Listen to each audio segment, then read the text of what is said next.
जाता जाता टेन्शन होतं त्यांना मित्रांनो का माझा मुलगा एवढा शिकलाय आणि आज त्याची परिस्थिती खूप वाईट आहे. आणि मित्रांनो का सांगायला पाहिजे की आज जेव्हा याच ठिकाणी आज माझ्यासाठी जर विचार केला ना मित्रांनो, एक से एक गोष्टी केल्या. मी जॉब पण केले, मी रात्री जॉब केला, दिवसा जॉब केला, मी व्यवसाय केले, मित्रांच्या नावाने लोन काढून व्यवसाय केले, व्यवसायामध्ये फेल, जॉब मध्ये फेल. जे जॉब मध्ये लागलो होतो 800 रुपयापासून 2013ला मला 10,000 पगार होता. जे स्वप्न घेऊन आलो होतो आई वडिलांचं, जे स्वप्न होतं, जे मिसेसला दाखवलं होतं, हा एवढा एज्युकेटेड मुलगा आहे, तुला सगळ्या सुखसुविधा देणार, त्या मिसेस पुढे मला डोळ्यात डोळे घालून बोलायची हिंमत नव्हती राहिली. मित्रांनो, ज्या मुलांना मी जन्म दिलेला आहे ना की अरे मला नाही शिकता आलं पण तुम्हाला चांगलं शिक्षण देतोय ना, ज्या वेळेस त्या मुलांच्या फीस बाकी असायच्या ना त्यावेळेस मला असं वाटायचं की मी जर उद्या या दुनियामध्ये नाही राहिलो तर मी माझ्या मुलांना दिलं काय, तर कर्ज, फ्लॅटवर कर्ज होतं माझ्या 21 लाखाचं, काय दिलंय तर माझी मोटरसायकल कर्जाने होते, बचत गटाचं लोन होतं, भिशी होत्या, उद्या जर मला काय झालं तर मी माझ्या मिसेसला काय दिलं तर कर्ज दिलं, काय होणार या मिसेसचं, अरे तिला मार्केटमध्ये गेल्यानंतर 3,500च्या पुढे कोणी जॉब विचारत नाही रे, काय दिलंय तू तुझ्या मिसेसला, काय स्वप्न आहे तुझं तुझ्या आई वडिलांबद्दल, ज्या आईनं तुझ्याकडे बघून माझा मुलगा शिकतोय, आज माझा मुलगा शिक्षक आहे, काय स्वप्न असेल त्या आईचं. आणि मित्रांनो मला सगळीकडून थकलो होतो सोशल मीडियावरनं. आज ज्या लेडीजना आज फक्त मर्सिडीज बघितली होती रे, मला मर्सिडीज मध्ये काय दिसलं का एक लेडीज जर हे करू शकते ना तर लोहचुंबक कसं लोखंडाला खेचतं असा डायरेक्ट पुण्याला गेलो. तुम्हाला कोणी ना कोणी आणलं असेल, चला सर बघा सगळ्यांचे प्रोडक्ट लय भारी रिझल्ट आहे, आज महागुरूंचे विचार लय भारी आहे, सगळं भारी आहे रे, पण मला कोणीच नव्हतं बोलवलं, फक्त आणि फक्त माझ्या स्वप्नांनी खेचलं होतं. पैसे होते माझ्याकडे जायला पुण्याला. मित्र आहे माझा रामेश्वर, मला रामेश्वर तू लाईफ मध्ये मला लय मदत केली, तो म्हणे मार्केटिंग असेल तर मला काही सांगू नको.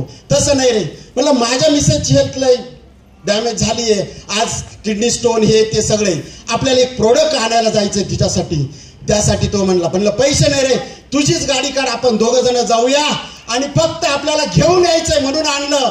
आणि त्यानंतर त्याला कळलं का हा काहीतरी इथं कंपनी आहे. नाराज झाला होता तो, देवीदास तू मला माझा वेळ घेतला, पण सांगितलं होतं का ज्या वेळेस ते महागुरूंना भेटल्यानंतर त्यांनी सांगितलं का पहिल्यांदा तो मित्र माझा म्हटला होता जेव्हा सविता मॅडमला ना अशोक सरांना भेटल्यानंतर का देवीदास त्याचं एकच वाक्य होतं, तू पोंगे विक, हातगाडीवर अंडर बनियान विक, काही पण कर, गोळा बिस्किट विक, मी तुला 50,000 देतो, पण तू असल्या काही कंपनीमध्ये जर जात असेल ना 1 रुपयाची मदत करणार नाही. पण जेव्हा अशोक सरांना आणि मॅडमला भेटल्यानंतर त्यांनी सांगितलं का बिंदास कर आणि सुरुवात झाली. मित्रांनो आज बघता बघता या सगळ्या सुखसोयी लय असतात. मला एकच मेसेज काय द्यायचा आहे का बरेच आई वडील इथं बसलेले आहे, स्वप्न बघताय का मला मुलाला शिकवायचंय, मला माझ्या मुलाकडून स्वप्न पूर्ण करून घ्यायचंय.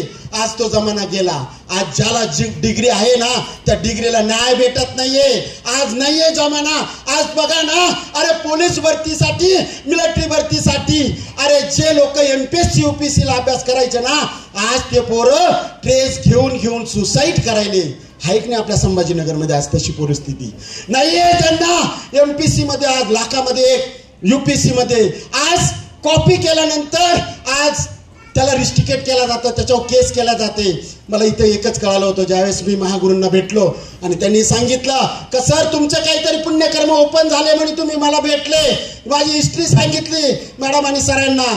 त्या दिवशी ते एक म्हणले होते का तुम्ही जर हा एज्युकेशन सिस्टम आहे, तुम्ही लय शिकले, B.Ed केलं, M.Com केलं आणि आज तुमची परिस्थिती म्हणलं तर कर्ज आहे, पण तुम्हाला जर याच्यामध्ये सक्सेस व्हायचं असेल ना फक्त 3 वर्षासाठी हा एज्युकेशन सिस्टम दिलेला आहे ना, हा एज्युकेशन सिस्टमला कॉपी करायचंय, अभ्यास नाही करायचा तर कॉपी करायचंय.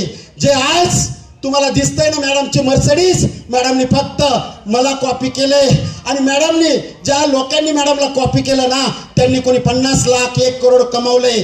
जर तुम्हाला या ठिकाणी कॉपी करायचं असेल ना तर 3 वर्ष तुम्ही सातत्याने कॉपी करा, इथलं सिस्टम, इथलं सगळ्या गोष्टी तुमच्या आयुष्यामध्ये तुम्ही 1 करोड अर्निंग करू शकतात. मग यावेळेस विचार केला, अरे रात्र मी डोळे फोडून अभ्यास केलाय, गेले 17 वर्ष मी शिकलो, त्याचा आउटपुट काहीच नाहीये.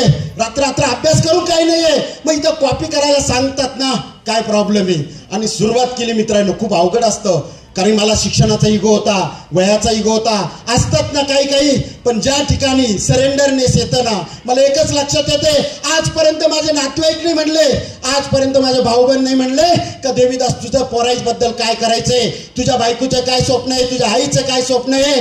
आणि आज हे जे अनोळखी लोक आहे एवढ्या आतुरतेने जर माझे स्वप्न विचारताय ना, तर हे जर माझे स्वप्न जर पूर्ण करत असेल ना, तर दुनियाचे सगळे नातेवाईक मित्रमंडळी बाजूला आहे. मी फक्त जे सांगतील तेच करणार आहे. सातत्याने करायला लागलो. जे कर्ज होतं 8.5 लाखाचे मित्रांनो, अर्जंट मला पैसे देणं होते, मुलांची फीस असं एक 10-10.5 लाखाचं देणं होतं. सातत्याने काम करत फक्त पहिल्या 16 महिन्यामध्ये सगळं कर्ज नील करून टाकलं मित्रांनो, सगळं कर्ज नील केलं. पुढच्या 4 महिन्यामध्ये अशी काही ताकद लावली मित्रांनो, आणि आज 27 लाखाची हरियार उभी केली.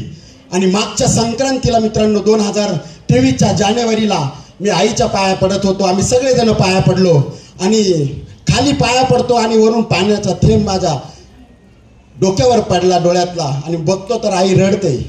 रडल्यानंतर बाई म्हणलं काय झालं तुला रडायला. त्यावेळेस आई म्हणते अरे तू गाडी खूप मोठी घेतली रे, पण माझ्या डोळ्यात देखत एक तुझं घर झालं पाहिजे, माझ्या डोळ्यात एक तुझं घर झालं पाहिजे. ज्या दिवशी तू घर घेशील ना, त्या दिवशी माझं सगळं काही पूर्ण होणार. मी उद्या जरी गेले तरी मला चिंता नाही. मित्रांनो मला सांगा, जर एखाद्याचे आई वडील जर असं स्वप्न सांगते, मार्केटमध्ये कोणता सिस्टम आहे, कधी पूर्ण करू शकतो. 17 वर्ष मी शिकलो ना, जवळजवळ 22 वर्ष माझं मार्केटमध्ये जॉब केला ना, तरी मी नाही करू शकलो ना. त्याच दिवशी 14 तारखेला आईच्या डोळ्यात पाणी होतं. आणि 30 जानेवारीला मित्रांनो या संभाजीनगरमध्ये टॉपचा एरिया, ज्या एरियामध्ये आज 80 एकरचं कंपाऊंड, आज त्या ठिकाणी जर बघितलं तर मंदिर आहे, गार्डन आहे, नानी पार्क आहे, अशा क्रिकेटचं ग्राउंड आहे, टेनिस बॉलचं ग्राउंड आहे, असा नंबर 1 एरियामध्ये 3 BHK फ्लॅट मुलाच्या बर्थडेच्या दिवशी मित्रांनो बुक केला. आजपर्यंत मित्रांनो दिवाळी नाही आम्हाला माहिती. एक वेळ अशी होती, दिवाळी इकडं आणि मी ओडिसाला होतो घरामध्ये. दिवाळी करायला पैसे नाहीये. आज खरंच सॅल्यूट करतो. आज जे मी इकडं जिवंत आहे ना, ते फक्त माझ्या फॅमिलीमध्ये म्हणजे संजीवनी मॅडममुळं. खोटा विश्वास द्यायची, खोटं सांगायची, तुम्ही व्यवस्थित राहा, आम्ही सगळं केलेलं आहे. त्याच वेळेस मित्रांनो गोळ्या औषधासाठी तिनं तिचं मंगळसूत्र गहाण टाकलं होतं. मला माहित नव्हतं तिनं मंगळसूत्र गहाण टाकले. आईच्या गोळ्या औषध आणले.